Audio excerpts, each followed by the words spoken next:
Zibadde ziwera essaawa 10 ez'enkya olwo abalwanyi bano batuuka mu ggwanga bandiziddwa pulezidenti w'ekibiina ekifuga ensambaggere mu ggwanga Hassan Sekirime nga bawayaamu ne bannamawulire bagambye nti tebasobola kwekwasa nti ennyonyi zibakoyezza kuba ennwana zaabwe zisinga bazitambulira. Jussila agenda okwambalagana Bukenya ng'abalwanyi n'omusibi gw'ensi yonna agamba nti guno mulundi gwa kusatu ng'alwanira ku lukalu lwa Afrika era obukalu bw'Abafirika amanyi bulungi. So nga Shamil agenda okuttunga ne Kikenwa agamba nti talina kweraliikirwa kwonna Newaakubadde gw'ana naye talina kyamanyiko. It's usual. It's such a sport. I'm going to play 10 rounds. You will see a good fight. Yeah, I'm sure.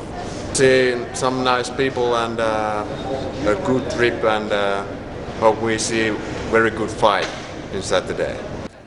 Mu nnwana zino eziri ku Freedom City wagenda kusookawo eza Richard Damulira nga bwefuka ne Andrew Maseruka, Abdulatif Deyongera ng'alwana ne Paineto Mwesigwa, Sako Shaki Mubiru ng'attunka ne Oscar Wankambo.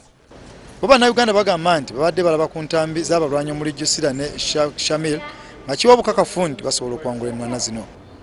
Bo abagenyi bategezza nga bwe bakuba obudinde ennwana ya full contact gye bagenda okweyambisa ku Lwomukaaga lwa wiiki eno.